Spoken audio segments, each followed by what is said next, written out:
Olá, tudo bem com você? Meu nome é Cláudio Moreno e eu estou aqui para mais uma aula de Direito Civil. Hoje nós vamos trabalhar vários aspectos relativos a pessoas e bens, ou continuar trabalhando os aspectos relativos a pessoas e bens, contudo, mais especificamente, falar das incapacidades, né? Falar da incapacidade absoluta, da incapacidade relativa, da proteção quando nós temos a incapacidade absoluta e a relativa. Vamos trabalhar esses conceitos nessa nossa aula de hoje, ok? Olha aí, nós temos um resumo da nossa aula de hoje. O que nós vamos encontrar aí?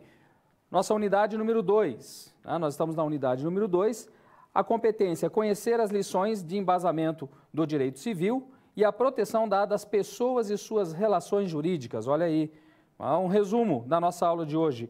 Distinguir a capacidade das incapacidades e a aplicação das competências adquiridas às situações da realidade profissional que serão apresentadas no decorrer da sessão. Então, olha só, nós temos aí que observar o quê? Distinguir a capacidade da incapacidade, né? E a aplicação dessas competências justamente onde? Nas nossas situações problema.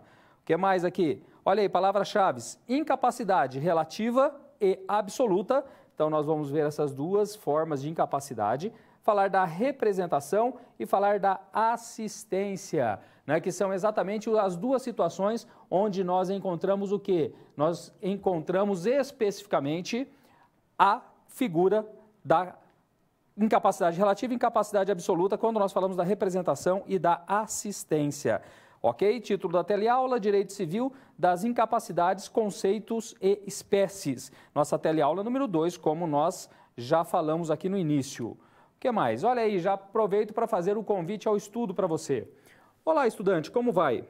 Nesta unidade, juntos, vamos compreender que algumas pessoas, por falta de discernimento ou idade, podem ser consideradas incapazes para a prática de determinados atos da vida civil.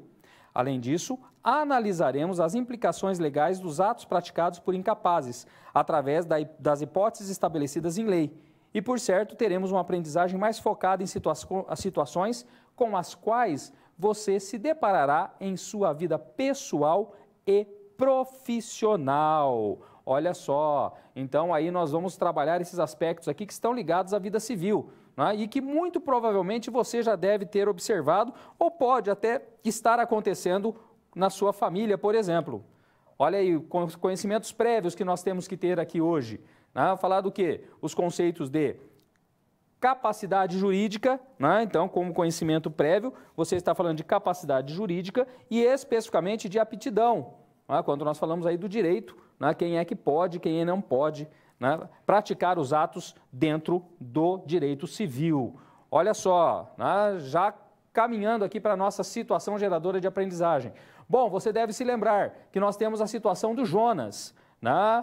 A questão do Jonas, especificamente, o que nós vamos verificar? Quando nós vimos lá na nossa primeira teleaula, nós vimos que o Jonas sofreu um naufrágio, né? O Jonas sofreu um naufrágio, foi para uma ilha e ficou nessa ilha durante um bom período de tempo lá. Tá? Então, nesse sentido, o que acontece? Nesse sentido, o Jonas teve vários atos que foram praticados por sua família, né, no transcorrer do período que ele estava lá. Então, olha aí, Jonas Neves desapareceu em um naufrágio há 3 anos no litoral sul do país. Legalmente, ainda não havia sido dado como morto, mas a família sim o presumiu. Durante a sua ausência, esteve em uma ilha, vivendo sozinho, sem contato humano e teve de sacrificar alguns animais, inclusive considerados em extinção, para sua alimentação, além de derrubar árvores nativas protegidas por lei para proteção contra o tempo. A família de Jonas, nesse período, imaginando o morto, manteve seus bens sob cuidado e, para tanto, praticou atos considerados ilegítimos. Olha só, em seu nome, né? Ele não estava morto e a família, nós vamos ver que não tinha utilizado do processo correto ou da forma correta para praticar os atos em nome do Jonas. Como, por exemplo, olha aí, o que eles fizeram? Assinaram documentos, realizaram movimentações bancárias, fecharam acordos, sem ao menos o quê? Uma procuração, né, que poderia legitimá-los a fazer tudo isso, que os autorizassem a representá-lo perante os negócios, escondendo do público geral, olha aí, seu desaparecimento, apenas para que pudessem tocar os seus negócios. Então, olha só, né? Então, para que tocasse os negócios, a família omitiu, escondeu que ele estava morto. Os integrantes da família afirmam que todos os atos praticados estavam imbuídos de boa-fé e que, se restaram ilegítimos, foram consequência do desespero e desconhecimento da lei. Jonas deixou sua esposa à época grávida, mas o nascituro, infelizmente, nasceu sem vida. Além disso, outras situações ocorreram durante nossas aulas e serão objeto de análise e estudo. Então, o que nós temos aí? Olha só, então você tem que tomar cuidado aqui. Por quê? Porque nós vamos focar na questão da incapacidade. O Jonas, será que teve algum episódio que pudesse configurar uma incapacidade? Olha só, será que, especificamente, aqueles que praticaram atos em nome de Jonas tinham legitimação? Podiam praticar esses atos? Então, todos esses aspectos estarão aí envolvidos nas nossas situações problema. Então, tome cuidado, preste atenção e foco na nossa aula de hoje. Vamos caminhar mais um pouco? Vamos lá?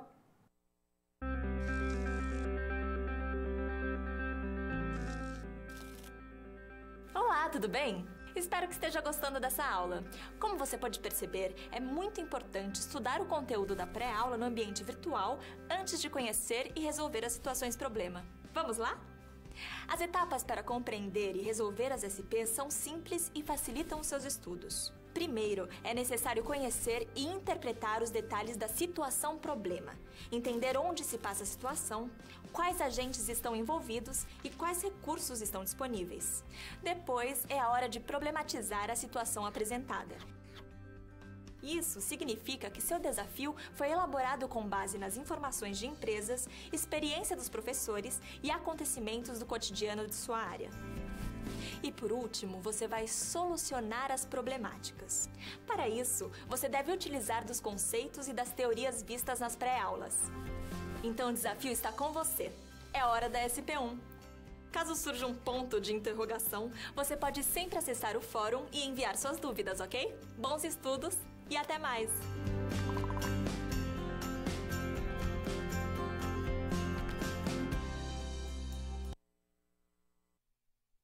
Bom, você viu aí que nós já vamos partir para a nossa primeira situação problema. Vamos lá? Vamos trabalhar com ela? Olha aí, deixa eu passar aqui. Bom, o que nós vimos aí? Que os integrantes da família do Jonas praticaram atos durante a ausência dele. Mas olha só que interessante, mesmo com a volta de Jonas, nós tivemos alguns problemas. Jonas, ao ser encontrado, se você procurar lá na nossa situação geradora de aprendizagem, apresentou indícios de que o trauma de ter vivido só em uma ilha por tanto tempo o deixou temporariamente incapaz de tomar decisões por si. Olha só. Então, ele não teve especificamente condições, logo após voltar da ilha, de tocar a sua vida de uma maneira normal. Ele apresentou alguns problemas. E aí, o que nós vamos fazer com essa situação? Vamos voltar ao slide? Olha aí a nossa primeira pergunta. Existe a possibilidade de declaração de incapacidade de Jonas? Será que Jonas tem incapacidade? Olha só, só porque ele não está conseguindo, de certa forma, superar, vamos dizer assim, superar a situação dele na ilha, o naufrágio. Caso positivo, estaremos frente à representação ou assistência.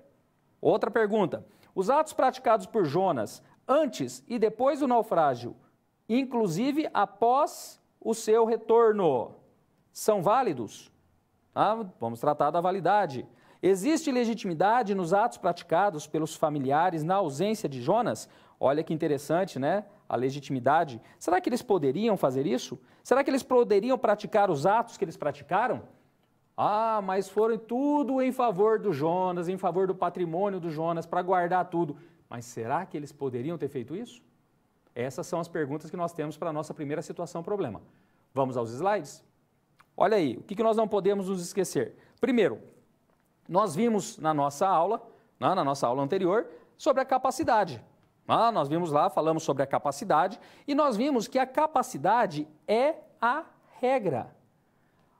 Quando a lei estabelece capacidade e incapacidade, o que ela está trabalhando? Ela está trabalhando a ideia de que eu e você vamos chegar a ter capacidade. Então, ela é a regra. Só que para chegar até a incapacidade, né, nós temos a figura da incapacidade, ou até posteriormente, nós vamos ver isso. Então, capacidade é a regra. A lei trabalha com a ideia de que você ou aquele que nasce e que tem personalidade, né, nasce com vida e tem personalidade, vai chegar a ter o quê? A capacidade. Ou seja, capacidade de fato e de direito, que nós vimos também.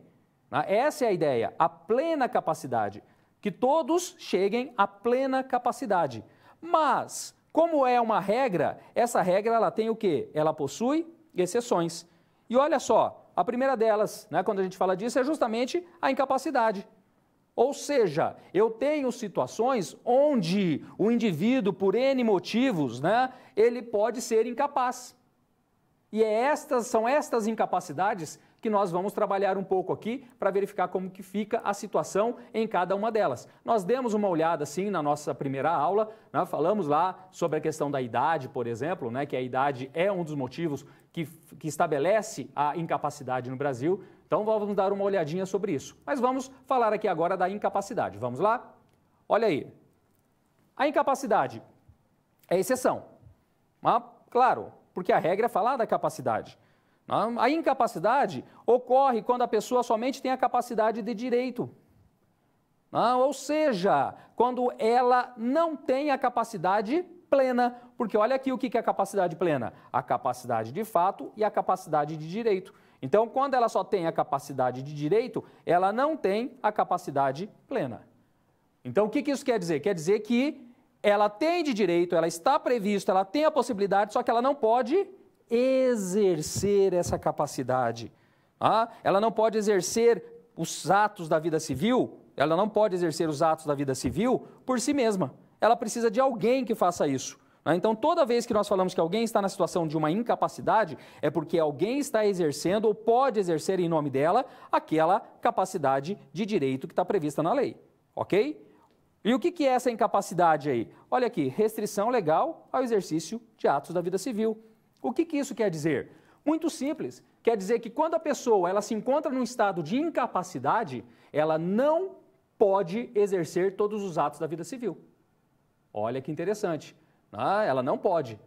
Tem alguns atos, né, se você falar da incapacidade absoluta, não pode nenhum. Se eu falar da incapacidade relativa, ela pode alguns. Ou melhor, não pode alguns.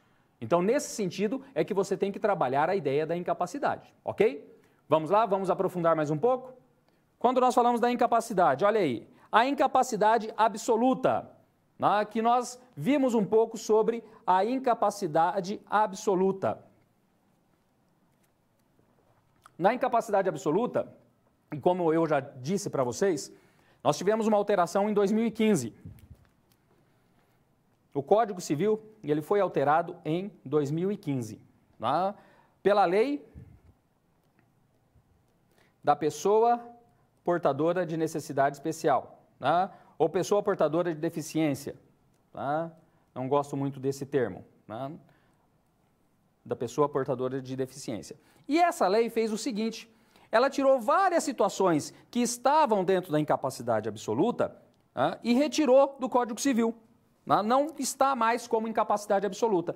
Hoje, se você abrir o Código Civil, né? Quando ele trata ali, nos primeiros artigos ele trata sobre a incapacidade absoluta, você vai verificar que a única incapacidade absoluta prevista é para os menores de 16 anos. Olha só, então, o Código Civil estabelece como uma incapacidade absoluta somente para os menores de 16 anos. Então, não se esqueça disso. Então, a incapacidade absoluta, ela vai ser aplicada somente aos menores de 16 anos. Mas nós temos também o quê? A incapacidade relativa. E é aqui que você tem que prestar atenção, porque olha só, a incapacidade relativa, ela já tem o critério temporal, né, o critério de idade, porque tem aqui os maiores de 16 e menores de 18 anos, então você tem o critério temporal, então quem tem entre 16, mais de 16 e menos de 18 é considerado relativamente incapaz, nós estamos frente a uma incapacidade relativa. Quem mais que é considerado incapaz, né, relativamente? os ébrios. Tá? Bom, de repente você não está ligando uma coisa na outra, mas quem é o ébrio? O ébrio habitual é aquele que tem a dependência do álcool. Ok? Dependência do álcool. Então, esse é o ébrio habitual. Só que olha aí, o próprio artigo diz habitual. Não é alguém que tem algum problema uma vez ou outra, né? Ou que toma um porre uma vez ou outra. Não. Né? E também quem? Os viciados em tóxicos. Então, aqui eu tenho a dependência química. Então, esses que têm dependência do álcool ou têm dependência química, eles são considerados o quê? Relativamente incapazes. Tá? Não se esqueça disso. Então, primeiro, o maior de 16 e menor de 18. Segundo, os ébrios habituais e os dependentes químicos, né? Os viciados em tóxico, ok? Vamos lá, vamos ver as demais? Olha o que mais nós encontramos. Aqueles que por causa transitória ou permanente não puderem exprimir sua vontade. Olha que interessante. Aqui começa justamente essa alteração que a lei, né, que eu disse para vocês, né, aqui ó, voltando um pouquinho de 2015, a lei, o Estatuto da Pessoa Portadora de Deficiência, né, que ela estabeleceu. Essa, por causa transitória ou permanente, quando a gente falava da causa permanente, ela estava lá na incapacidade absoluta. A lei colocou aqui. Ou seja, hoje, quem por causa transitória ou permanente não puder exprimir sua vontade, ele detém o quê? Uma incapacidade relativa. E olha só, e aqui você tem que tomar cuidado com isso. Por quê? Porque quando a gente fala de causa transitória, pode ser N situações. Você pode estar falando, por exemplo, de um acidente de trânsito, a pessoa está numa UTI, está em estado vegetativo, né? Está em estado de coma. Né? A pessoa passa por uma doença, né? Por exemplo, um câncer terminal. Nós sabemos que essa doença, no final, ela deixa a pessoa sem possibilidade de gerir sua própria vida. Então, é uma causa que pode ser transitória ou pode ser permanente. Tá? Pode ser que essa pessoa, ela especificamente, desde quando nasceu, tenha um problema que nunca vai conseguir administrar a sua vida. Então, ela vai sempre ter uma incapacidade. Então, observem isso e tomem cuidado com isso, porque essas causas permanentes ou transitórias, hoje, são causas para quê? Incapacidade relativa. Ok? Vamos voltar? E aí também quem? Os pródigos. Olha só, né? Quem é o pródigo? O pródigo você pode se lembrar, né, que você já viu falar do pródigo lá na Bíblia, né? O filho pródigo. E a ideia é exatamente aquela se você conhece a história. Agora, se você não conhece, quando nós estamos falando de pródigo, nós estamos falando do quê? Nós estamos falando da situação onde especificamente o indivíduo não tem apego aos bens materiais e acaba dilapidando o seu patrimônio sem deixar, contudo, uma reserva que lhe garanta uma subsistência. Então, aí eu estou falando do pródigo, né? Aquele que dá fim nas coisas que tem. Né? Por quê? Porque não tem apego e também o reflexo disso é que ele fica sem uma garantia para a sua vida posterior. No caso específico, o ato praticado é anulável. Ou seja, os atos praticados por essas pessoas, eles são anuláveis. O ato praticado pelo menor, ele é nulo, ok? Então, pelo menor, o absolutamente incapaz, ele é nulo. Bom, o que mais aqui? Quando nós falamos dessa situação, ainda eu tenho que falar da proteção dos incapazes. Como que ocorre a proteção dos incapazes? Olha aqui, primeira coisa, como que ocorre essa proteção? O absolutamente incapaz, o primeiro da nossa lista, ele é representado. Então, não se esqueçam disso. Né? O menor, né, de 16 anos, ele é representado. E normalmente por quem? Por pai ou mãe. Ok? É isso que está no nosso slide. Vamos dar uma olhadinha lá? Olha aí. Então, representado normalmente por seus pais. Ou então por tutores. Guarde esse nome. Tutor tem a ver com menor, ok? A tutela. O relativamente incapaz. Aí o maior de 16 e o menor de 18 e todos aqueles outros casos que estão previstos como relativamente incapazes, eles são o quê? Assistidos. Eles já não são mais representados. A assistência é diferente, porque o indivíduo, quem faz a assistência também são os pais, né? Tutores ou curadores. Né? Quando nós falamos especificamente do relativamente incapaz, se ele for menor, eu vou ter aí um tutor que pode exercer a assistência. Se ele for maior e se encaixar em um daqueles outros casos, ele pode ter um curador. Tá? Mas ele é assistido por quê? Porque ele pode praticar determinados atos. E praticando determinados atos, ele precisa ser assistido. Ele não pode praticar sozinho aquele ato. Tá? Ele pode ser, por exemplo, firmar um contrato, dependendo do tipo do contrato, pode, mas tem que ser assistido. Ele pode fazer um testamento? Pode, mas precisa ser assistido. Entenderam? Então, funciona dessa forma. Menor de 16, ele é representado. O maior de 16 e nos outros casos de incapacidade relativa, ele é o quê? Ele é representado. Desculpa, ele é assistido. Representado lá, né? Ó, fazendo a confusão aqui para vocês. Né? Então, ele é representado quando nós falamos do menor de 16 e assistido quando for maior de 16 e menor de 18 ou nos outros casos que nós vimos. Tranquilo? Vamos voltar ao slide? Olha aí, o que mais que nós temos? A tutela. Aqui nós temos que tomar cuidado, porque existem dois institutos que também podem ser utilizados para a proteção dos incapazes. A tutela e a curatela. A tutela aplicada ao menor, quando não existe o quê? A presença dos pais. Quando não tem a presença dos pais, nós falamos da tutela. Quando nós falamos do maior, mas que ele seja considerado relativamente incapaz, nós temos a figura da curatela, ok? Bom, com base nisso, como que fica a nossa situação problema? Olha só, vamos lá, já vamos resolver a nossa situação problema aqui. Como estão comprovados os problemas de saúde de Jonas, decorrentes do trauma, a família pode requerer a declaração de incapacidade. Claro, sem problema nenhum. Só que, claro, tem que demonstrar. Causa transitória, e aí ele vai ser considerado um relativamente incapaz.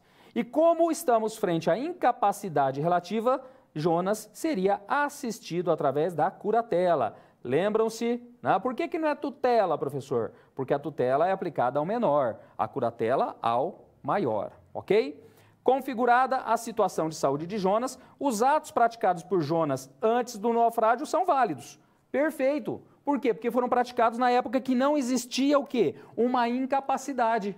Como não existia nenhuma incapacidade, os atos praticados eram perfeitos, sem problema nenhum. Agora, e os atos praticados posteriormente?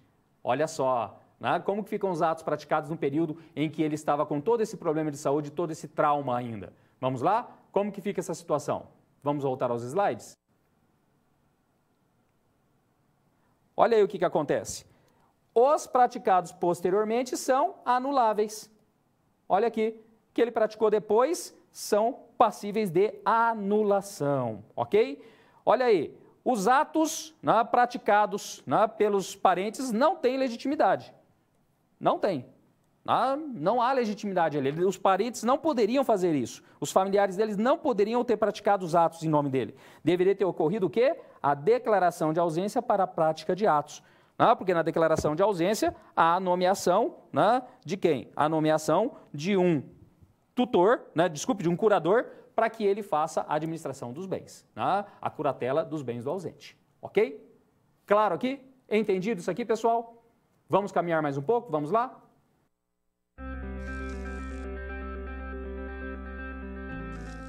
Opa! E aí? Como você se saiu com a primeira SP? Com as dicas que a gente viu, nem ficou difícil, não é mesmo? Você percebeu o caminho traçado para obter uma solução satisfatória?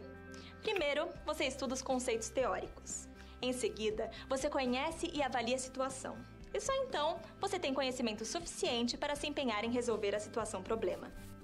Entendeu por que é importante fazer uso de todos os recursos do material didático antes de iniciar as SPs?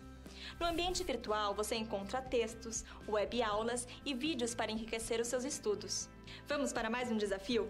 Boa sorte na SP2 e até mais!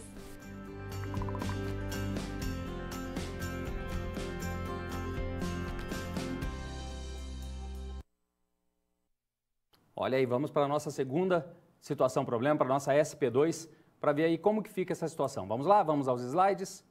Olha aí, a primeira coisa que eu tenho que mencionar aqui, como nós já dissemos, Jonas, quando foi encontrado, apresentou indícios de trauma.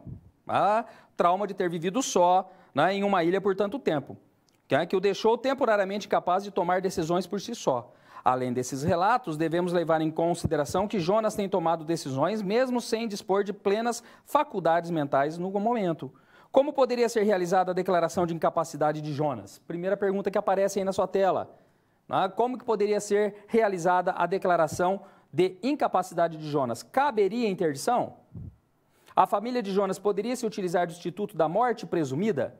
Olha só, mais uma figura nova aí para você, né? Morte presumida. Então vamos trabalhar esses aspectos aqui e vamos verificar como que nós resolvemos essa equação. Vamos lá? Vamos fechar essa ideia aqui, dessas duas primeiras perguntas. Primeira, representação. Quando a gente fala dessa representação, a representação, ela é voluntária ou ela é legal? Voluntária, ela é estabelecida mediante mandato, através de procuração. Então eu posso muito bem, né, sabendo que vou viajar, vou para o exterior, vou ficar 6 meses fora do Brasil, fazer o quê? Uma procuração por instrumento público e pegar essa procuração por instrumento público e deixar com alguém para que essa pessoa te represente ou me represente, sem problema algum.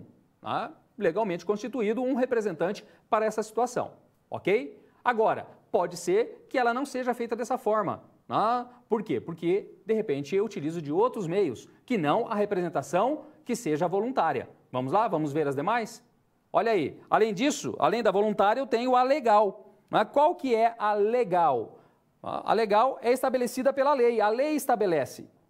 E nós vimos aí que a representação do menor de 16 cabe a quem?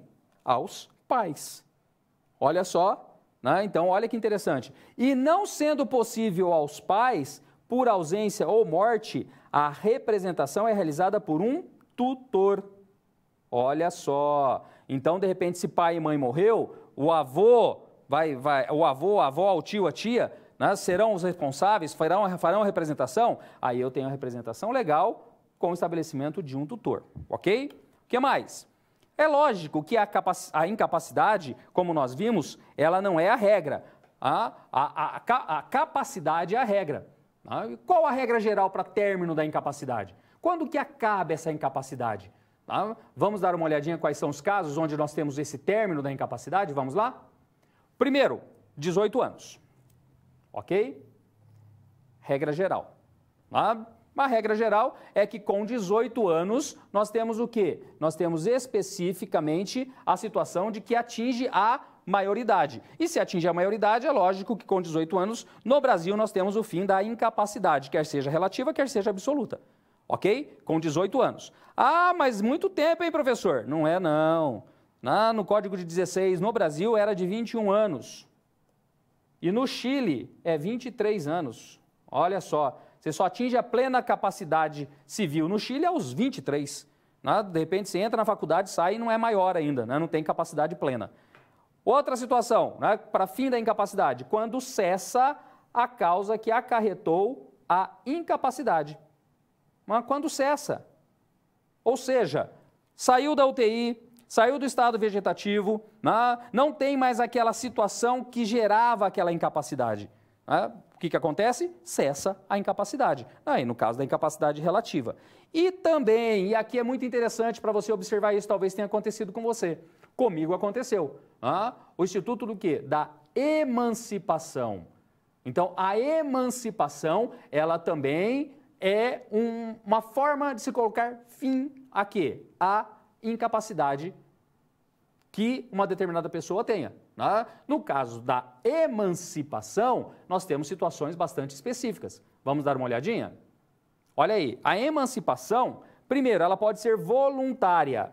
O que é a emancipação voluntária? Quando nós falamos da emancipação voluntária, é quando pai e mãe vão até o cartório e fazem o quê? Fazem uma procuração por instrumento público e fazem a emancipação, uma escritura de emancipação, ok? Se não tiver pai ou mãe, aquele que for vivo pode ir lá e fazer especificamente a emancipação, ok? Sem problema nenhum, continua sendo voluntário, mas pela ausência. Agora, quando eu tenho pai e mãe que não querem emancipar, ou pai ou mãe que não querem emancipar, existe uma disputa entre pai e mãe, aí só sobra a via judicial. A via judicial. Ou seja, tem que entrar com um processo e solicitar ao juiz o quê? Que faça a emancipação. Olha só, né? Então toma cuidado com isso, porque daí tem que entrar com processo judicial, é diferente. Não basta ir no cartório como na voluntária. E ainda assim existe a legal, que são casos previstos em lei que acarretam a emancipação daquele que, por exemplo, for maior de 16, agora com a nova lei que nós temos, e que se case. Então, o maior de 16, né, o incapaz relativamente, ele com 16 anos pode se casar. E isso é um caso de emancipação legal. Né? E só verificando mais uma situação. A emancipação é antecipação da maioridade? É. Artigo 5º do Código Civil, mas tem um detalhe. Somente com 16 anos. Não se esqueça disso. Ah, com 15 não pode? Não, não pode. A emancipação ela é possível para o relativamente incapaz, ok? Não para o absolutamente. Então tem que ter no mínimo 16 anos para conseguir o quê? Para conseguir fazer especificamente um procedimento ou administrativo ou judicial da emancipação. Então não se esqueça disso, ok? O que mais aqui? Fim da personalidade. É lógico que eu falei para vocês que a pessoa natural, quando ela nasce com vida, e nós vimos isso, eu bati muito nessa tecla com você, né? Quando ela nasce com vida, ela recebe personalidade. Olha que interessante. Então ela recebe personalidade. Agora, quando é que acaba a personalidade? Vai ter um momento na vida que vai terminar essa personalidade. E olha aí quando é que vai terminar. Vamos dar uma olhadinha? Fim da personalidade das pessoas naturais ocorre com a morte. Tá? Pô, professor, tá bom, acabou com a morte, mas por que tem esses tipos de morte que o senhor está elencando aqui? Né? Ele está elencando onde, que tipos de morte aparecem aí na tela? O senhor acabou de mostrar aí, está na nossa tela. Morte real, morte simultânea, morte presumida, morte civil. Tá? Da onde que o senhor tirou isso? Não é tudo morte? Não, engano seu, não é tudo morte. As mortes são diferentes. Eu costumo brincar porque parece um pedaço da aula que é fúnebre, né? Então você vai falar de tipos de morte, mas o direito estabelece essas possibilidades. Então nós não temos só um tipo de morte, que é a mais comum, que é aquela quando você tem o corpo, você encontra a pessoa, identifica, tem um atestado de óbito, com um familiar que fez o reconhecimento, um médico que atestou as causas. Esse é um tipo de morte que é o mais comum, que nós chamamos de morte real. Agora tem os outros tipos de morte também. Vamos dar uma olhadinha lá? Vamos lá? Olha aí. Então o primeiro é morte real. É esse que eu acabei de falar para vocês. Então nós temos aquele caso onde tem um atestado de óbito, tem um familiar que reconheceu, tem as situações relativas a questão do atestado, né, das causas da morte, consta tudo ali. Agora nós temos também o quê? A morte simultânea. A morte simultânea é exatamente quando duas pessoas que têm ligação entre si morrem ao mesmo tempo. E isso não é tão incomum. Num acidente de trânsito, você ouve muito falar que no acidente morreu pai e mãe, né, e sobreviveu uma criança, ou morreu a família inteira. Aí nós temos o quê? A morte simultânea. Mas a morte simultânea tem que ser no mesmo momento. O que eu quero dizer com isso? Porque se uma pessoa morre no acidente e o outro morre 1 hora depois a caminho do hospital, já não tem a morte simultânea. Então tem que tomar cuidado com isso. E isso gera consequências na questão patrimonial, ok? Então a morte simultânea é quando as duas pessoas morrem ao mesmo tempo. E não precisa ser no mesmo local, no mesmo incidente, não precisa, ok? Além disso, nós temos a chamada morte presumida. A morte presumida, que é exatamente a ideia de que eu não tenho o corpo, eu não tenho a identificação, eu não tenho as causas da morte, mas eu tenho certeza que morreu. O caso do Jonas. As famílias tinham certeza que ele faleceu, que ele morreu. Por quê? Porque os destroços do navio foram encontrados. Um acidente de avião, por exemplo. Um avião que cai em alto mar. Todos os corpos são localizados? Não. Eu tenho a morte real de todos? Não. O que acontece? Eu tenho a morte presumida. Presume-se que ele morreu. Não está vivo, mas estava dentro do avião, por exemplo. eu tenho certeza, eu consigo demonstrar que ele estava dentro desse avião. Então, eu tenho a chamada morte presumida. Ok? Vamos voltar? E, por último, a morte civil, que é exatamente a morte por indignidade. É exatamente a morte por indignidade. O que é isso? Quando nós falamos da morte civil, nós estamos falando que para o direito civil e principalmente para efeitos de sucessão, dependendo do ato praticado em vida, a pessoa pode especificamente não ter direito à sucessão. Caso clássico, a pessoa que mata pai ou mãe, ou os dois. O filho que mata pai e mãe. Tem direito à herança, mas matou justamente para ter acesso à herança. O que pode acontecer? A morte civil. Ou seja, ser excluído da participação na herança que os pais deixaram. Esses casos são clássicos no Brasil. Eu não vou citar nomes aqui, mas você muito bem já deve ter lembrado de alguns deles. Então, quando acontece isso, o que acontece na prática? Ocorre a morte civil. Ok? Claro isso? Vamos caminhar? Vamos passar mais um pouco à frente aí? O que mais que nós temos? Olha aí, a morte presumida. Eu falei para vocês que a morte presumida acontece o quê? A morte presumida, nós temos especificamente quando eu não tenho a identificação do corpo, quando eu não tenho as causas da morte, quando eu não tenho reconhecimento, mas presume-se que faleceu em decorrência das situações do caso concreto. Mas a morte presumida, ela pode especificamente ocorrer de duas formas aqui. Por quê? Na morte presumida eu posso ter a decretação de ausência, eu posso ter a morte presumida sem decretação de ausência, ok? Sem decretação de ausência, não precisar decretar a ausência. Por exemplo, em acidentes ou em casos de guerra. Claro isso? Em casos de guerra, por exemplo, quando o corpo não é localizado, em acidentes, como eu disse, o acidente aéreo. Agora, eu posso também ter a morte presumida com a decretação de ausência. Para outras situações. Para outras situações, é necessária a decretação de ausência. E o que isso quer dizer? Quando nós falamos desses outros casos, a pessoa que sumiu, mas não foi em decorrência de um acidente. Ela desapareceu. Ninguém sabe dela, ninguém sabe onde foi parar. Nesses casos, o que nós temos? Nestes casos, nós temos especificamente a situação da necessidade de decretação de ausência, antes de chegar na morte presumida. Ok? Então, se eu tenho a possibilidade de comprovar através de um estado de guerra ou de um acidente, eu consigo a morte presumida sem a decretação de ausência. Nos outros casos, tem que ter todo um procedimento de decretação de ausência para somente depois ser decretada a morte. Ok? Entendido aqui? Claro? Vamos caminhar mais um pouco? Vamos lá?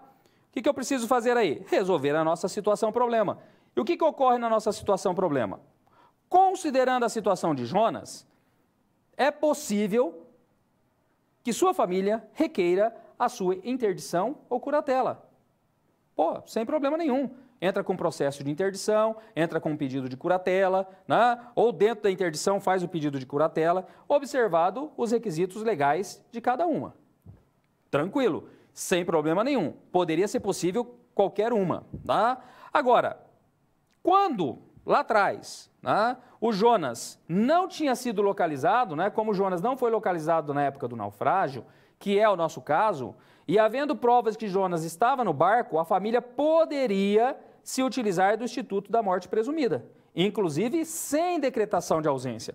Então, o que teria acontecido aqui? A família poderia ter requerido o quê? A decretação da morte presumida sem a decretação de ausência.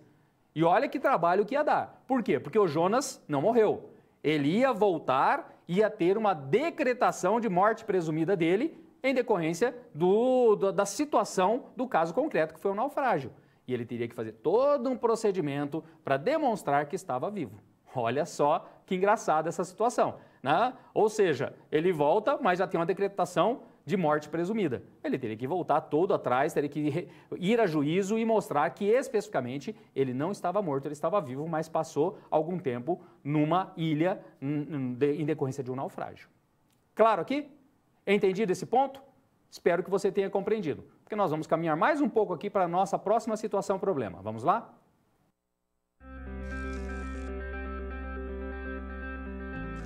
Olá! Agora que você já solucionou 2 das SPs, muitas das teorias vistas na pré-aula fazem mais sentido, não é mesmo? Essa é justamente a função das situações problema, te preparar de forma mais prática para a realidade da vida profissional.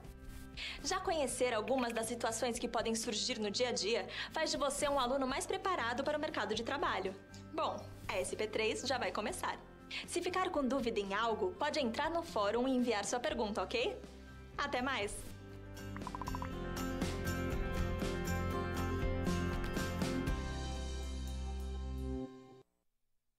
Não se esqueça, se você tiver alguma dúvida, no final eu vou abrir aqui para as questões, mande a sua questão que eu vou estar aqui respondendo as questões que vierem, ok? Não se esqueça disso. Mas vamos à nossa próxima situação problema, vamos lá?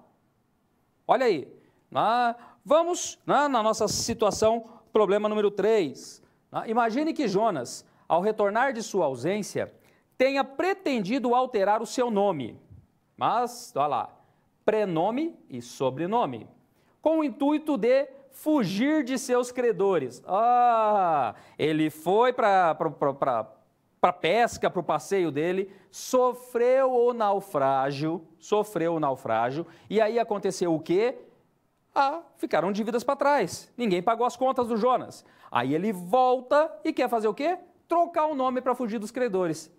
Muito espertinho, né? Sob a alegação de ameaça deles à sua vida, tendo inclusive, em razão dessas alegações, alterado o seu domicílio. Seria possível a alteração do nome nessas circunstâncias? Olha só, as questões relativas ao nome. Como que fica a situação do nome da pessoa? Como que fica o direito relativo ao nome? Vamos dar uma olhadinha nisso? Vamos lá? Bom, nome. O que é nome?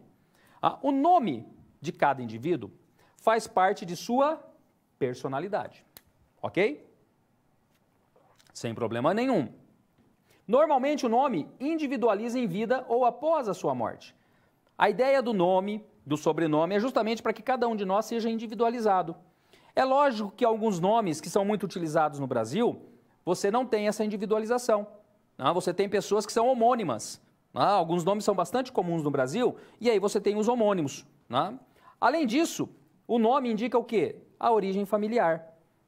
Então, a ideia do nome é essa. Faz parte da personalidade, nós falamos da personalidade? Falamos. O nome é um dos direitos, olha só, da personalidade. O nome o seu nome inclusive ele é protegido. Então, olha só, qual que é a composição do nome? Vamos lá. Tecnicamente, a gente fala que tudo é nome e sobrenome, mas não é só isso. Cada parte do nome, ele tem um termo técnico que o identifica. Então, primeiro, o pré-nome. O que é o pré-nome? É aquele livremente escolhido pelas partes. Estou usando a minha própria pessoa como exemplo. Então, meu nome, aquele que foi escolhido pelo meu pai, pela minha mãe, Cláudio César. Ok? Então, meu nome, Cláudio César. Sem problema nenhum. Poderia ser só Cláudio, poderia ser César, Então, não teria problema algum. Poderia ser o João, poderia ser o João Pedro, ele pode ser composto, ele pode ser simples, não tem problema algum. Sobrenome ou patronímico, ok? Sobrenome ou patronímico. O que ele indica? Origem familiar. Então, no meu caso, Machado Moreno. Família Machado que veio lá de Portugal e os morenos que vieram da Espanha. Então, só para vocês terem uma ideia, a minha origem familiar. Então, Cláudio César Machado Moreno. E existe ainda a partícula que é o agnome. O que é o agnome? É aquele diferenciador dentro da família. Alguém que já tenha o mesmo nome. Então eu coloco o exemplo aí, Júnior, mas poderia ser filho, sobrinho, neto. Então você tem essas possibilidades. Eu tenho aqui um amigo em Londrina, que é advogado, e que a família dele, o pai dele tem o nome, ele tem o mesmo nome, acrescido de filho, e o filho dele tem o mesmo nome acrescido de neto. Então, só para você ver essa diferenciação, que é a utilização do quê? Dessa partícula no final, que é o agnome. Tranquilo? Entendido isso? Além disso, nós temos a questão da proteção do nome. Acabei de falar para vocês que o nome é protegido. Por quê? Porque ele faz parte do direito da personalidade. São os direitos da personalidade que são garantidos, são protegidos. Olha só, o nome, como eu disse, faz parte da individualidade da pessoa, por isso ele é protegido. Além de registro, ou seja, além de protegido, desculpe, em regra é imutável, nos termos da Lei de Registros Públicos. O que isso quer dizer? A regra geral é que, especificamente, nós teremos o quê? Nós teremos o nome sendo protegido, o nome sendo imutável. Essa é a regra geral. Contudo, ele pode ser alterado. Então, o nome pode ser alterado? Pode. Em quais casos o nome pode ser alterado? Primeiro, retificação do prenome, alteração por apelido. Retificação do prenome. Pode ser que o nome esteja grafado errado, um erro gráfico. Eu posso estar querendo arrumar esse prenome? Posso, sem problema nenhum. Alteração por apelido. Posso também. No caso do prenome, não se esqueça do prenome, está aqui, aquele que é livremente escolhido, eu posso alterar, como colocar um apelido nele. Muito comum duplas sertanejas fazerem isso. São conhecidos pelo aquele nome, um nome, vamos dizer assim, da dupla, não um nome registrado, e aí ele pode acrescentar isso, pode solicitar isso. Por exemplo, eu posso também pedir alteração do nome em decorrência de ser testemunha em processo criminal.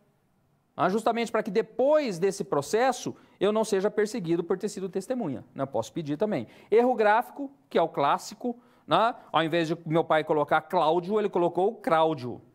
Então o que eu faço? Corrijo, posso corrigir.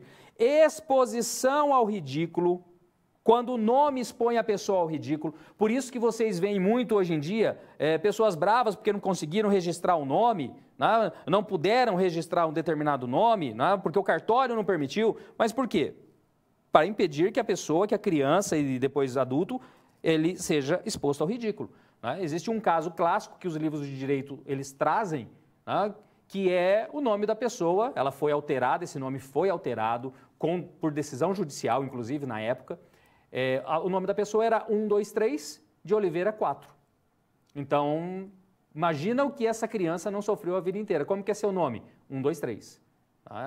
Então, é complicada essa situação. Então, esse tipo de nome não se permite que especificamente seja registrado hoje. E se foi registrado algum dia, ele pode ser alterado. Ok? Vamos continuar? Vamos ver mais alguns casos aí? Olha aí, utilização de prenome de uso. Prenome de uso, ou seja, no seu dia a dia. Você pode ter um outro nome que você é chamado. Aí você pode utilizar ele, mas isso tudo tem que ficar demonstrado.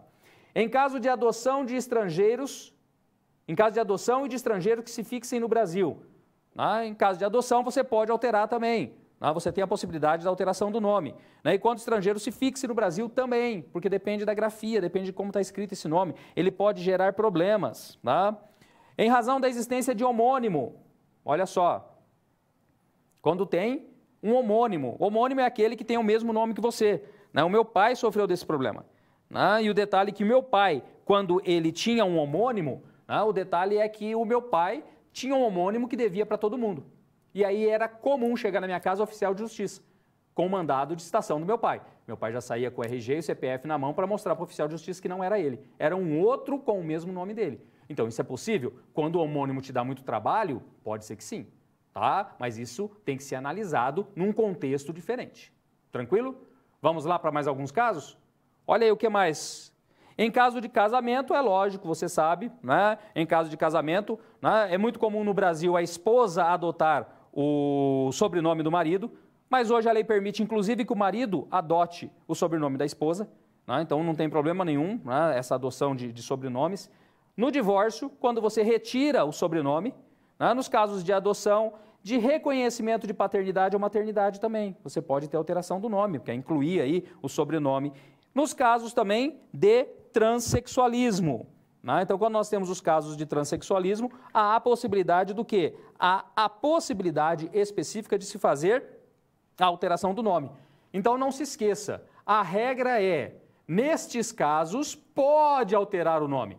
É possível a alteração do nome, mas a regra geral é o quê? A regra geral é que o nome não se altera. A regra geral é que não se altera o nome. Existem casos, por exemplo, que o CNJ já regularizou e regulamentou, no sentido de ser possível a correção direta no cartório. Se o teu nome tem um erro de grafia, vamos supor que eu falei, em vez de meu pai me registrar como Cláudio, ele me registrou como Cláudio. Você pode até achar gozado isso, mas existem muitas pessoas que têm um nome com erro de grafia. E aí, o que acontece? Você pode ir até o cartório para tentar regularizar isso no cartório, porque é um erro de grafia. Não precisa entrar com processo judicial para pedir para o juiz. Não precisa. É possível ser feito isso como? Diretamente no cartório. Ok? Tranquilo? Vamos lá? Vamos ver o que nós temos mais ainda aqui? Se não me engano, agora nós vamos resolver a nossa situação, problema número 3. Lembram-se do espertinho do Jonas? Lembram-se? Então, o Jonas quis o quê? Trocar o seu nome. Para fugir de quem? Dos devedores. Desculpe, ele é o devedor. Fugir dos credores. Ele estava querendo, na condição de devedor, trocar o nome. Será que é possível? Se encaixa especificamente nos casos que eu trouxe para vocês? Não se encaixa em nenhuma hipótese. Considerando que a pretensão de Jonas ao trocar o nome não se encaixa em nenhuma das hipóteses trazidas para a troca de nome, ele não conseguirá realizar a troca. Não tem. Isso que eu disse para vocês. A regra é a imutabilidade. A regra é não alterar o nome. Contudo, naqueles casos que eu citei, sim, ali é possível. Ali pode ser que ocorra o quê? Que ocorra a troca. Agora, nos demais casos, como Jonas, que quer fugir dos credores, que ficou devendo, professor, mas tem risco de vida dele. Não importa. Ele procura os meios legais para resolver o risco de vida, mas trocar o nome não vai ser possível nesse caso, ok? Nesse caso específico não vai ser possível, não vai conseguir trocar o nome, porque não se encaixa em nenhuma daquelas hipóteses.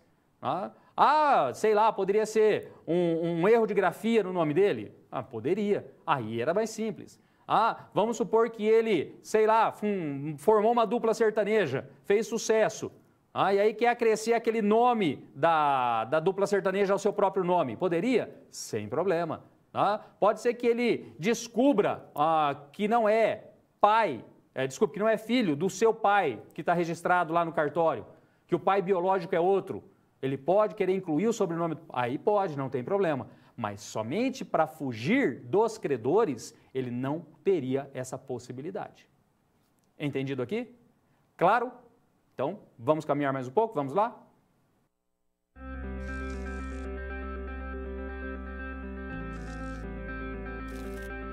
O trabalho de um bom profissional é a soma de conhecimento e experiência. O conhecimento você obtém estudando a pré-aula, tirando dúvidas no fórum, acessando as webaulas, ou seja, fazendo bom uso dos materiais oferecidos aqui no ambiente virtual. Já para ter experiência antes mesmo de ir para o mercado de trabalho, você precisa se empenhar na resolução das SPs.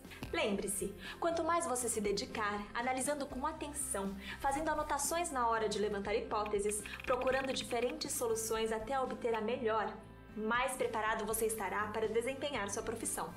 Você já resolveu 3 desafios, mas ainda falta a SP4. Se dedique, hein?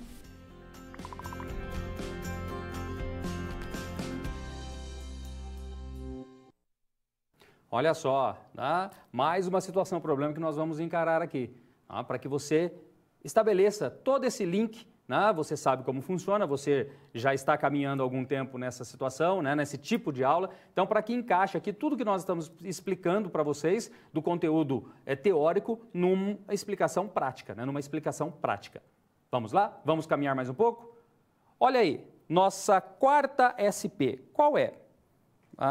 Bom, Jonas, quando se recuperou, lembram-se lá?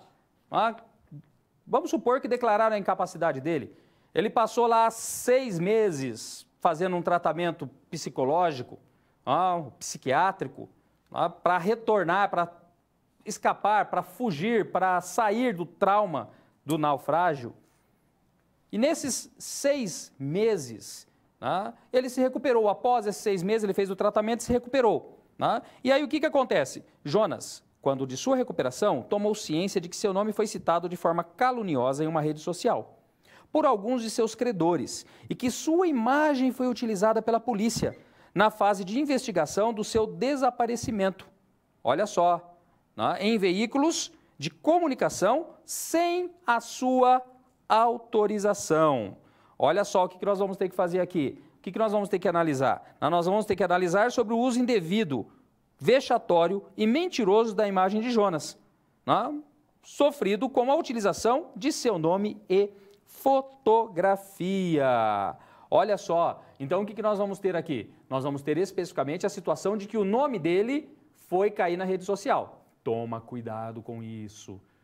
Você que gosta de falar o que não deve numa rede social, você pode estar sendo enquadrada em algum crime ou ser responsabilizado civilmente por dano. Vamos lá? Vamos dar uma olhadinha como funciona tudo isso?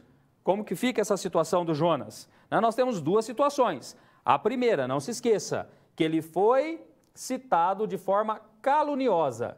E a segunda, que a imagem foi utilizada pela polícia na fase de investigação. Como que ficam essas situações? Será que essas situações são passíveis de, por exemplo, uma indenização? Olha lá. Direitos da personalidade. Nós falamos um pouco, citei um pouco sobre personalidade, falei quando ela começa, né? Ela começa lá com o nascimento com vida. A partir desse momento você já tem a sua personalidade. Mas o que são os direitos da personalidade? A primeira coisa, quando a gente fala dos direitos da personalidade, não dá nem para falar de todos eles, porque o leque é bastante grande e nós não temos um leque fechado desses direitos da personalidade. Mas de uma maneira bastante ampla, são direitos comuns da existência. Né? São simples permissões dadas pela norma jurídica a cada pessoa de defender um bem que a natureza lhe deu de maneira primordial e direta. Olha só, nós vimos aí o nome como direito da personalidade. O que mais como direito da personalidade? Eu posso dizer, por exemplo, da imagem como direito da personalidade. A imagem também é um direito da personalidade. Então, estes direitos, que nós chamamos, eles compõem todo um rol que se chama direitos da personalidade. Têm sido tutelados no Brasil por meio de leis especiais e principalmente pela jurisprudência. Olha só que interessante, porque no Brasil eu não tenho uma única lei. Se você abrir o Código Civil, ali do artigo 11, artigo 12 em diante, o que vocês vão encontrar? Vocês vão encontrar especificamente uma situação de uma narrativa de vários direitos da personalidade. Então você vai encontrar ali alguns exemplos deles, mas não estão todos ali. Existem outros que estão no artigo 5º da Constituição e lá são chamados de direitos fundamentais. Então você não tem todos esses direitos previstos ali. Você tem leis especiais também. Você pode ter, por exemplo, direitos da personalidade ligados ao idoso lá no Estatuto do Idoso. Então nós temos leis especiais que trabalham com os direitos da personalidade. E hoje é uma atuação bastante grande da jurisprudência. Não pode esquecer, jurisprudência, aquela decisão reiterada dos tribunais. E os direitos da personalidade, eles se dividem de que forma? Eles se dividem em direitos natos, ou seja, aqueles que nós adquirimos quando nascemos, ok? Quando nós nascemos, ou os adquiridos, aqueles que nós vamos ter. Por exemplo, direito autoral é um deles. O direito à imagem é outro. Então, nós temos aí alguns direitos que são adquiridos durante a vida. E esses direitos, eles também são chamados de direitos da personalidade. Então, você tem que tomar cuidado, porque não é todos os direitos que encaixam aqui. Tem que ser esses daqui que dizem respeito ao quê? A direitos comuns da existência. Dessas permissões dadas pela norma jurídica a cada pessoa de defender um bem que a natureza lhe deu de maneira primordial e direta. Ok? Então, os natos, a vida, por exemplo, esqueci de citar aqui, direito à vida, não direito da personalidade, e os adquiridos, como exemplo, o direito autoral. Claro? Olha só na sua tela, isso aqui está no nosso livro, tá? Eu tirei lá do nosso livro, e o nosso livro traz aqui algumas características dos direitos da personalidade. Quais são essas características? Primeiro deles, vou citar aqui de maneira resumida, porque você encontra isso lá no livro. Intransmissível. Por que intransmissível? Eu não transfiro em regra, eu não transmito em regra os direitos da personalidade. Os direitos da personalidade, não. Quando eles tenham alguma reflexo patrimonial, envolve dinheiro, aí eu posso até transmitir aquele dinheiro, ok? Clássico exemplo, que é exceção para quase todas as regras dos direitos da personalidade. Direito de imagem. Nós sabemos que o direito de imagem hoje ele é muito importante no campo econômico. Dependendo do esportista, da apresentadora, da atriz, existe um direito de imagem envolvido. Essa imagem não pode ser utilizada sem autorização e ela tem um preço. Esse valor eu posso transmitir. O valor, o direito da imagem não. Entenderam isso? Então, o reflexo dessa imagem que se transforma no dinheiro, naquele cachê, naquele valor que cobra, naquele custo da imagem, jogador de futebol principalmente, eu posso transmitir o valor. Mas o direito à imagem não. O direito em si eu não transmito. É igual falar da vida. Eu transmito vida. Eu posso transmitir vida, por exemplo, no sentido de ter a minha e querer passar para alguém. Não dá. Outro, é irrenunciável. O que isso quer dizer? Eu não renuncio aos direitos da personalidade. Eu não abro mão. Renunciar é isso. Eu não posso abrir mão do meu direito à vida. Eu não posso. Se eu me suicidar, é uma outra situação. Mas eu não simplesmente dizer, eu não quero mais a vida. Até porque no Brasil, tanto o suicídio, o auxílio ao suicídio, como a eutanásia não são permitidos. Então, só para você ver como existe implicações legais quanto a isso. Eu não posso especificamente fazer com que esses bens sejam passados. Eu não posso. Eu vou renunciar? Eu não posso renunciar. Eu posso renunciar ao meu nome? Eu não quero ter mais nome. Eu posso renunciar especificamente a outras situações? Posso. Quando envolve o quê? Dinheiro.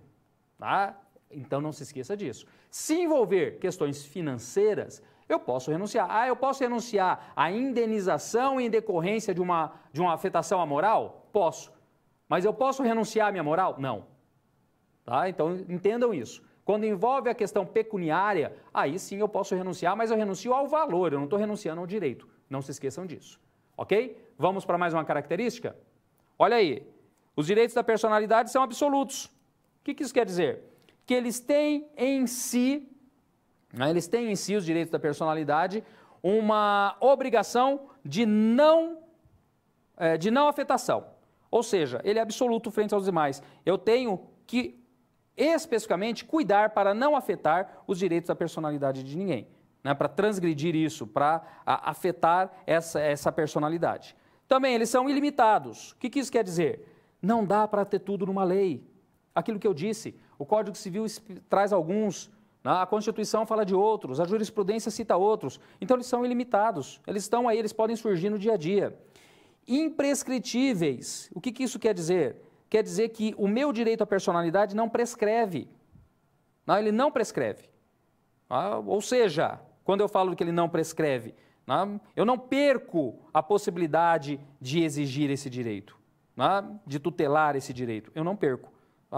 Mas se tiver dinheiro envolvido, professor? Se tiver um contrato, aí não tem como. Aí, quando envolve dinheiro, pode prescrever o pedido de indenização, pode prescrever o recebimento do valor, mas não o direito. São impenhoráveis. O que isso quer dizer, professor? Não podem ser penhorados no processo civil brasileiro. Quando você tem um débito, você tem especificamente a possibilidade de fazer a penhora dos bens para cobrir aquele débito. Seu bem pode ser penhorado. Agora, posso ir lá e penhorar o seu nome? Se você está me devendo? Não. Posso penhorar a sua moral? Posso penhorar a sua vida? A sua liberdade? Não, eu não posso penhorar. Ok? Eu posso penhorar o dinheiro que você receberia do direito à imagem? Aí eu posso.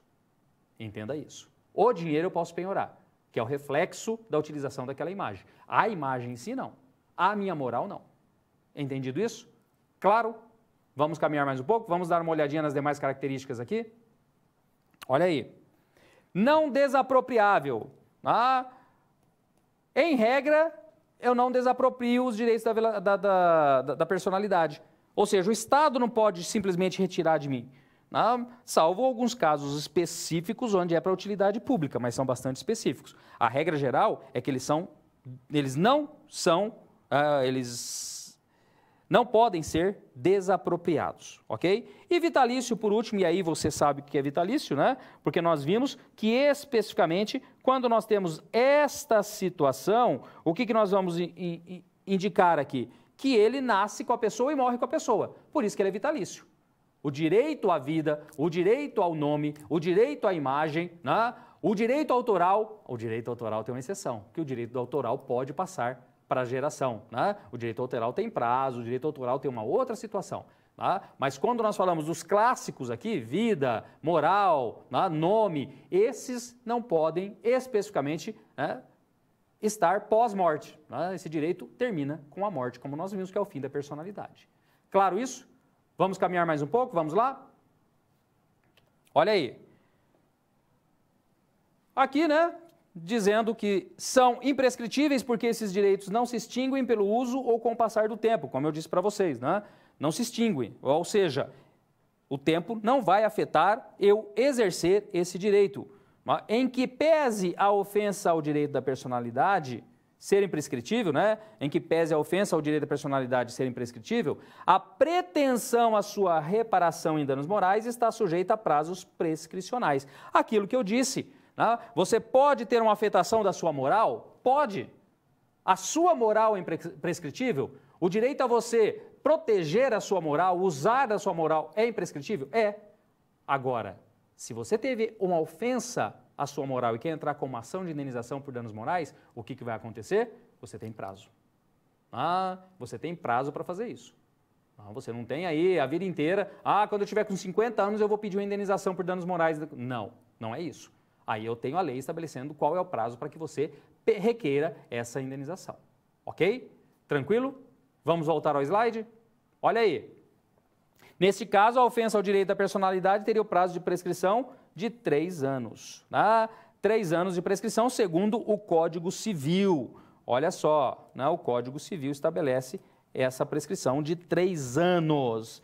Tranquilo, então? Entendido aqui quando nós falamos dessa situação aqui? Entendido? Então, nesse caso específico, o que nós temos? Que a prescrição atinge a questão financeira, de você buscar uma indenização e não exatamente o direito da personalidade. Feitas estas considerações, vamos resolver a nossa situação problema? Vamos lá? Olha aí, 2 situações que surgiram e que o Jonas estava bastante incomodado, A situação do nome de maneira caluniosa em uma rede social. Caberia alguma coisa? Claro, acabei de falar. Afetou o quê? Afetou a moral dele. Então, poderia ser uma ação de indenização por danos morais. Então, poderia ser uma indenização por danos morais. Contudo, deve ser observado o prazo prescricional de 3 anos aí. Então, tome cuidado. Então, o tempo, nem sempre você pode deixar para a última hora. De repente, você não tem direito, você não vai conseguir uma indenização. Então, a primeira situação, maneira caluniosa, fechou. A segunda situação, uso da imagem pela polícia na fase de investigação. Pode ser que acarrete uma ação de indenização? Pode. Mas por quê? Desde que ofensiva. Se for ofensiva, se a polícia alegou coisa que não devia, o Ministério Público alegou coisa que não devia, foi falado que não se devia sobre o Jonas, foi inventado coisa sobre ele pelos órgãos públicos. Agora, se foi somente com base, olha, você viu, estamos procurando, coloca essa foto corre Brasil, vai para as delegacias, vai para tudo quanto é lugar para dizer que ele está desaparecido, aí não tem por que falar em uma indenização por danos morais.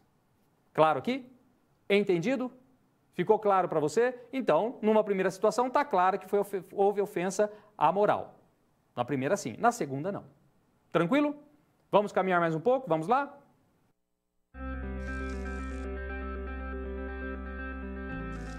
E agora que todos os desafios foram concluídos com sucesso, é hora de refletir sobre o que foi visto. O objetivo das SPs é ampliar o seu conhecimento e te ensinar a como utilizar na sua realidade profissional os conceitos vistos aqui. Essa é uma metodologia que exige muita proatividade e empenho da sua parte, já que segue o modelo de uma das tendências mais avançadas no mundo, a sala de aula invertida. E em contrapartida, vai te transformar num profissional diferenciado e mais qualificado para desempenhar as funções da sua profissão. Por isso, faça bom uso dos materiais e das interatividades oferecidas. Não deixe de acessar o seu ambiente virtual e completar a sua pós-aula, ok? Cada parte do processo é essencial para a sua aprendizagem. Até mais! Bom, tudo isso você já sabe, né? Tudo isso você já está acostumado, você já aprendeu como nós trabalhamos com essa sala de aula invertida. E para nós terminarmos aqui, eu trouxe mais uma situação problema. Vamos lá? Olha aí, vamos provocar uma nova situação aí. Suponhamos que Jonas, durante o período que esteve na ilha, lá na ilha, passou lá 30, 40, 50, 60 dias na ilha, tenha tido acesso a um caderno e caneta. Olha que cara de sorte, né? Um caderno, uma caneta, secou lá, ele achou no meio dos destroços do navio, né? Olha, encontrados nos restos do naufrágio. Ele resolve então escrever um diário, que posteriormente foi transformado em livro com o nome Diário de um Náufrago. Virou um best-seller e trouxe dinheiro e reconhecimento a Jonas. Então olha só o que ele fez. Ele foi bastante esperto, ele viu que ia ficar algum tempo lá, então ele escreve um diário. E aí, como que fica essa situação? Como que fica a situação do diário? O que é isso? O que é esse direito? Vamos dar uma olhadinha? Vamos lá? Diante disso, pergunta-se, olha aí, o direito autoral é um direito da personalidade? Qual o tipo de direito da personalidade? Existe proteção? São aplicáveis as características dos direitos da personalidade? O direito autoral poderia ser penhorado para pagamento de contas? O valor recebido da venda dos livros poderia ser penhorado? Olha só as ideias que nós trazemos aí, tendo em vista aquilo tudo que nós já discutimos. E aqui é bastante simples, vamos lá, nós vimos aí quais são as características, não vimos? Olha aí, intransmissível, irrenunciável. A primeira coisa, né? É interessante isso daqui. Por quê? Porque o direito autoral, ele se encaixa aqui. O direito autoral se encaixa aqui. A obra é minha. O livro é meu. Então eu tenho aqui exatamente aqueles direitos da personalidade que são adquiridos. Então o direito autoral está dentro dessa realidade aqui. Então tudo isso daqui se aplica a ele. Naquilo que for necessário e aquilo que você entendeu como cada uma dessas características. O direito autoral é intransmissível? O direito autoral é, mas eu posso vender essa obra. O direito autoral não. Eu posso transmitir esse dinheiro? Posso, que eu receber isso aqui, posso, mas o direito autoral ele é intransmissível. É irrenunciável? Também. Eu posso, de repente, jogar como obra de domínio público, mas eu não renunciei. Eu estou permitindo que todo mundo tenha acesso a esse livro. É absoluto? É absoluto. Por exemplo, eu não posso pegar esse livro e simplesmente fotocopiar ele e sair distribuindo pela internet. Digitalizar ele ou sair fazendo a cópia dele pela internet. É ilimitado? Está dentro dos direitos da personalidade como sendo ilimitado. É um deles. Imprescritível? O direito autoral ele tem uma característica interessante porque ele tem prazo. O prazo para você exercer os seus direitos autorais por determinado tempo, por um determinado prazo. Aí depende de qual é a situação, se é obra, se é música. Então você tem essa possibilidade aqui de estar tendo esse tempo que a lei de direitos autorais traz. É impenhorável? O direito autoral é impenhorável. O direito autoral, novamente. O direito autoral pode ser desapropriado? O direito autoral não. Ok? É vitalício?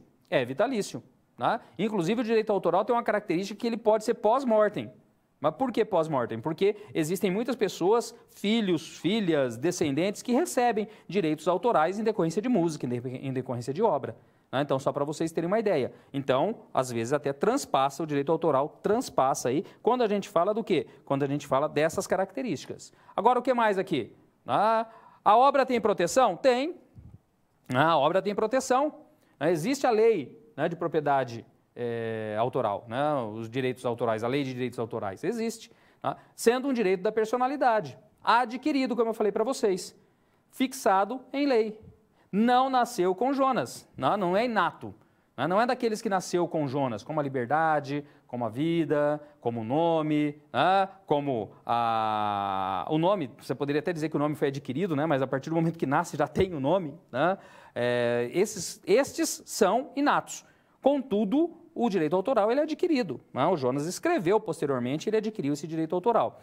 O direito autoral tem as mesmas características elencadas durante a aula para os direitos da personalidade, ele faz parte. Então, ele tem as mesmas, não tem diferença, não tem diferença nesse sentido. O que ocorre é aquilo que eu falei, existem leis especiais. E aqui, para os direitos autorais, existe lei especial, tá? Então, não esqueça disso, existe uma lei especial para os direitos autorais. E lá ela estabelece quais são as regras para esse direito especificamente ser utilizado pelo seu titular. A questão de valores, ela não traz o valor em si, mas ela traz uma forma como você estabelecer isso. Então, a lei especial trata do direito autoral. O que é o direito autoral e quais são essas formas? Claro isso? Entendido isso? Vamos caminhar? Vamos solucionar essa última situação? Vamos lá? Olha aí. Uma das perguntas que foi feita, o direito autoral é direito da personalidade? É direito da personalidade. Nós vimos isso. Qual tipo de direito da personalidade? Nós estamos falando daqueles que foram adquiridos. São os adquiridos.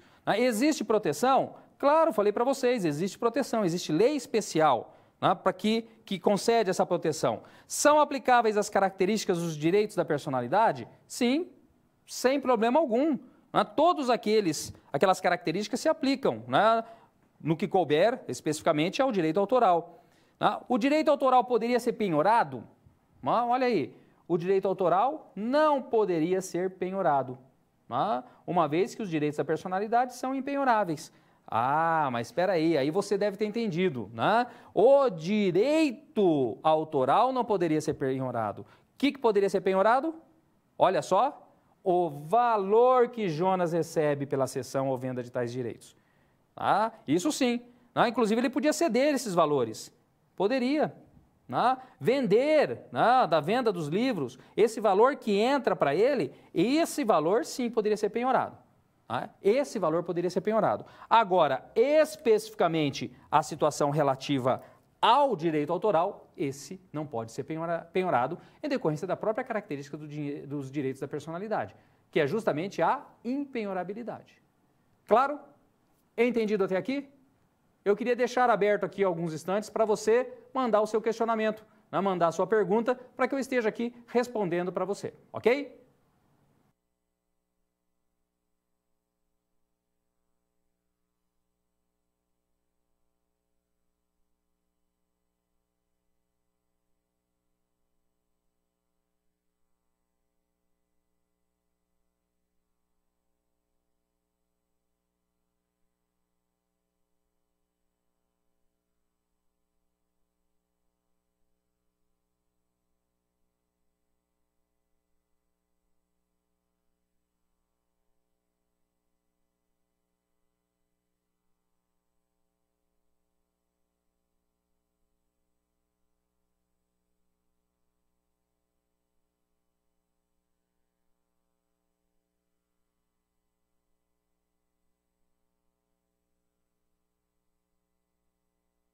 Bom, temos um questionamento aqui e eu achei interessante essa questão aqui.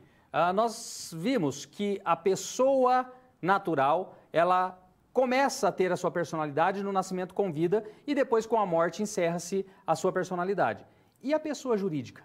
Como que fica a pessoa jurídica? Bom, nós vamos dar uma olhadinha na pessoa jurídica um pouquinho mais à frente, mas só para ficar claro uma coisa para vocês. A pessoa jurídica, ela adquire a personalidade no momento em que ela faz o quê? Em que existe o registro específico do documento de formação dela. Aquele documento que criou ela. Pode ser um contrato social, pode ser um estatuto, um estatuto social, pode ser isso. A partir do momento, ela recebe especificamente a personalidade. E quando ela se extingue? Quando que a pessoa jurídica ela se extingue? Ela pode se extinguir justamente no momento em que existe a baixa junto ao órgão onde foi feito esse registro. Eu posso fazer a baixa, eu posso fazer um distrato, desfazendo aquele contrato social e, consequentemente, fazendo o quê? Fazendo o fim, extinguindo essa pessoa jurídica. ok? Tranquilo? Eu fico por aqui, um abraço a todos e eu espero vocês na próxima semana para a nossa terceira aula de Direito Civil, Pessoas e Bens. Um abraço e até mais.